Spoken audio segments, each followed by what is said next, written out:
ಎಲ್ರಿಗೂ ನಮಸ್ಕಾರ. ನಾನು ವಿನಯ Basava ಆಕ್ಯೋ academy healer ಕುಶಲನಗರದಿಂದ.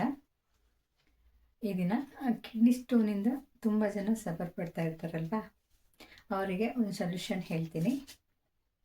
Kidney stone ಹೇಗೆ ಬರುತ್ತೆ ಅನ್ನೋದಾದರೆ, ಈಗಿನ ಲೈಫ್ ಸ್ಟೈಲಿಂದನೇ ಆಲ್ಮೋಸ್ಟ್ ಬರ್ತಾ ಇದೆ.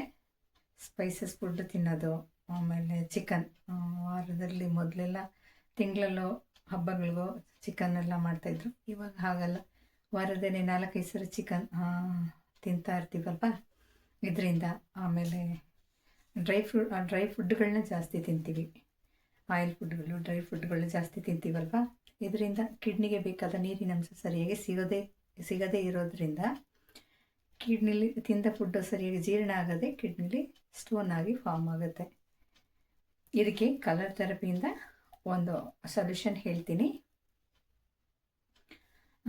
ಅದರ ಜೊತೆಗೆ ಟೀ, ಕಾಫಿ ಈ ಥರ ಕುಡಿಯೋದ್ರಿಂದ ಕೂಡ ಕಿಡ್ನಿಲಿ ಸ್ಟೋನ್ ಫಾರ್ಮ್ ಆಗುತ್ತೆ.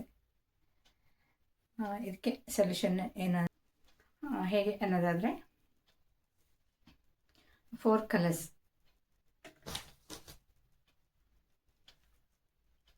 ಗ್ರೀನ್, ಆರೆಂಜ್, ರೆಡ್ ಮತ್ತು ಸ್ಕೈ ಬ್ಲೂ, ಈ ಕಲರ್ಸಿಂದ ನಿಮ್ಮ ಆಗಿರೋ ಕಿಡ್ನಿ ಸ್ಟೋನು ಕರಗೋಗುತ್ತೆ.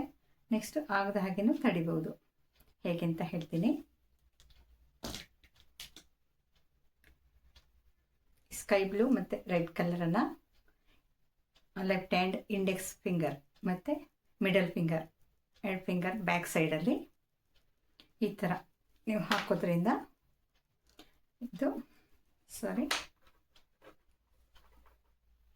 ಸ್ಕೈ ಬ್ಲೂವನ್ನು ಇಲ್ಲಿ ಈ ಥರ ಹಾಕೋದ್ರಿಂದ ಅಲ್ಲಿ ಸರ್ಕ್ಯುಲೇಷನ್ ಆಗಿಬಿಟ್ಟು ನಿಮ್ಮ ಕಿಡ್ನಿಯಿಂದ ಸ್ಟೋನು ಹೋಗಿ ಮೂವ್ ಆಗೋದಕ್ಕೆ ಶುರು ಆಗುತ್ತೆ. ಹಾಗೆ ಇಲ್ಲಿ ರೆಡ್ ಹಾಕೋದ್ರಿಂದ ಅದೇ ಥರ 2 ಸೈಡಲ್ಲಿ ಸೆಂಟ್ರ್ ಫಿಂಗರ್ಗೆ, ಮಿಡಲ್ ಫಿಂಗರ್ಗೆ 2 ಸೈಡ್ ಈ ಥರ ಹಾಕೋದ್ರಿಂದ ನಿಮ್ಮ ಕಿಡ್ನಿಲಿರೋ ಸ್ಟೋನು ಔಟ್ ಸೈಡ್ಗೆ ಹೋಗುತ್ತೆ. ಹಾಗೆ ನೆಕ್ಸ್ಟ್ ಅದು ಅಲ್ಲಿ ಕಿಡ್ನಿಲಿ ಮತ್ತೆ ಬರಬಾರ್ದು ಅನ್ನೋದಾದರೆ ಅಲ್ಲಿ ಕೂಲ್ ಆಗಬೇಕಲ್ವಾ, ಅದಕ್ಕೆ ಈ ಗ್ರೀನ್ ಇಲ್ಲಿ ಹಾಕೋದ್ರಿಂದ ಮತ್ತೆ ಅಲ್ಲಿ ಕಿಡ್ನಿಲಿ ಸ್ಟೋನ್ ಫಾರ್ಮ್ ಆಗೋದಿಲ್ಲ. ಹಾಗೆ ಕಿಡ್ನಿ ಕೂಲ್ ಆಗಿರುತ್ತೆ. ಪೂರ್ತಿ ಕಂಪ್ಲೀಟಾಗಿ ಹೋಗ್ಬೇಕನ್ನೋದಾದರೆ ಇಲ್ಲಿ ಆರೆಂಜನ್ನು ರಿಂಗ್ ಫಿಂಗರ್ಗೆ, ರೈಟ್ ಹ್ಯಾಂಡ್ ರಿಂಗ್ ಫಿಂಗರ್ಗೆ ಈ ಥರ ಆರೆಂಜ್ ಕಲರನ್ನು ಹಾಕಿ, ಇದು ಇಂಡೆಕ್ಸ್ ಫಿಂಗರ್ಗೆ, ಇಲ್ಲಿ ರಿಂಗ್ ಫಿಂಗರ್ಗೆ ಆರೆಂಜನ್ನು ಹಾಕೋದ್ರಿಂದ ಸ್ಟೋನು ಎದ್ದಿದ್ದು ಹೋಗುತ್ತೆ ಮತ್ತು ಬರೋದಿಲ್ಲ. ಹಾಗೆ ಫುಡ್ ಸ್ಟೈಲ್ನು ನೀವು ಕರೆಕ್ಷನ್ ಮಾಡ್ಕೊಳ್ಳಿ. ವಿಪರೀತ ಸ್ಪೈಸಿ ಫುಡ್ಗಳನ್ನ, ಆಮೇಲೆ ಚಿಕನ್ನು ಆ ಥರದ ಫುಡ್ಗಳನ್ನ ಸ್ವಲ್ಪ ಅವಾಯ್ಡ್ ಮಾಡಿ. ಖಾರ ಈ ಥರದನ್ನು ಅವಾಯ್ಡ್ ಮಾಡಿ. ಫ್ರೈಡ್ ಫುಡ್ಗಳು ಈ ಥರ ಎಲ್ಲ. ಸ್ವಲ್ಪ ಎಳ್ನೀರು, ಒಂದು 11-11:30 ಮೇಲೆ ಎಳ್ನೀರು, ಅಂದರೆ ಡೈಲಿ ತೊಗೋಬೇಡಿ, 1 ವೀಕಲ್ಲಿ 1 ಟೈಮ್ 2 ಟೈಮ್ ಎಳ್ನೀರು ತೊಗೊಳೋದ್ರಿಂದ ಕೂಡ ಕಿಡ್ನಿಲಿ ಸ್ಟೋನ್ ಫಾರ್ಮ್ ಆಗೋದು ಕಮ್ಮಿ ಆಗುತ್ತೆ. ಹಾಗೆ ನೋವು ಕೂಡ ಕಮ್ಮಿ ಆಗ್ತಾ ಬರುತ್ತೆ. ಅದ್ರ ಜೊತೆ ಮೊದಲೆಲ್ಲ ಬಾಳೆ ದಿಂಡಿನ ಜ್ಯೂಸ್, ಬಾಳೆಹಣ್ಣಿದು ಗಿಡ ಬರುತ್ತಲ್ವ ಸ್ಟಮ್, ಅದರದ್ದು ಜ್ಯೂಸ್ ಮಾಡಿ ಕೊಡ್ತಾಯಿದ್ರು. ಅದು ಕೂಡ ವರ್ಕ್ ಆಗುತ್ತೆ ತಂಪಾಗಿರೋದ್ರಿಂದ. ಆಮೇಲೆ ಕೊರಿಯಂಡರ್ ಸೀಡ್ಸ್ ಇರುತ್ತಲ್ಲ, ಅದರ ನೀರು, ಆಮೇಲೆ ಮೆಂತೆ ಕಾಳಿನ ನೀರು ಸಂಜೆ ನೆನೆಸ್ಬಿಟ್ಟು ಬೆಳಗ್ಗೆ ಆ ನೀರನ್ನು ಕೂಡ ತಗೊಳ್ಳೋದ್ರಿಂದ ನಿಮ್ಮ ಕಿಡ್ನಿ ಕೂಲ್ ಆಗುತ್ತೆ.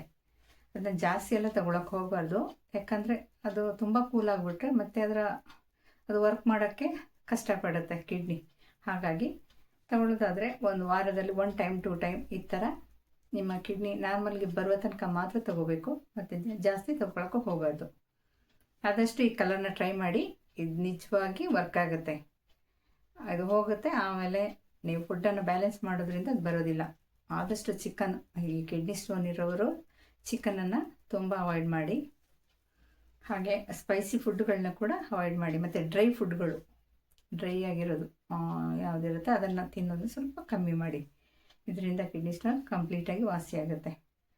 ನೆಕ್ಸ್ಟ್ ಕಲರ್ಸನ್ನು ಹೇಗೆ ಹಾಕೋದು, ಯಾವ ಟೈಮಲ್ಲಿ ಹಾಕೋದು ಅನ್ನೋದಾದರೆ, ಡೇ ಟೈಮ್ ಹಾಕೋದಾದರೆ 4 to 6 ಅವರ್ಸ್ ಹಾಕಿದ ಮೇಲೆ ಕೈಯಲ್ಲಿರಲಿ. ಇಲ್ಲ ನೈಟ್ ಹಾಕೋದಾದರೆ ನೈಟ್ ಹಾಕ್ಬಿಟ್ಟು ಓವರ್ ನೈಟ್ ಇರಲಿ. ಮಾರ್ನಿಂಗ್ ಟೈಮ್ ಎದ್ಬಿಟ್ಟು ವಾಶ್ ಮಾಡ್ಕೊಳ್ಳಿ. ಈ ಕಲಸನ್ನು 3 to 4 days ಹಾಕೋದ್ರಿಂದ ಕಮ್ಮಿ ಆಗುತ್ತೆ. ನೆಕ್ಸ್ಟ್ 1 ವೀಕ್ ಎಕ್ಸ್ಟ್ರಾ ಹಾಕಿ ಕ್ಲಿಯರ್ ಆಗುತ್ತೆ. ಮತ್ತೆ ಹಾಕಕ್ಕೆ ಹೋಗಬೇಡಿ. ನೀವು ಪ್ರಾಬ್ಲಮ್ ಸಾಲ್ವ್ ಆಯ್ತಂದರೆ ಸ್ಟಾಪ್ ಮಾಡಿಬಿಡಿ. ನಿಮಗೆ ಈ ವಿಡಿಯೋ ಉಪಯೋಗ ಆಯಿತು ಅನ್ನೋದಾದರೆ ನನ್ನ ವಿಡಿಯೋಸ್ನ ಲೈಕ್ ಮಾಡಿ, ಶೇರ್ ಮಾಡಿ, ಹಾಗೆ ಸಬ್ಸ್ಕ್ರೈಬ್ ಮಾಡೋದನ್ನು ಮರಿಬೇಡಿ. ದಿನ ಒಂದೊಂದು ಹೆಲ್ತ್ ಟಿಪ್ಸ್ ವಿಡಿಯೋದೊಂದಿಗೆ ನಿಮ್ಮ ಮುಂದೆ ಬರ್ತಾ ಇರ್ತೀನಿ. ಏನಾದರೂ ನಿಮಗೆ ಇಶ್ಯೂಸ್ ಇತ್ತು, ಅದಕ್ಕೆ ಟಿಪ್ಸ್ ಬೇಕು ಅನ್ನೋದಾದರೆ ಕಮೆಂಟ್ಸ್ನಲ್ಲಿ ಹೇಳಿ. Thank you.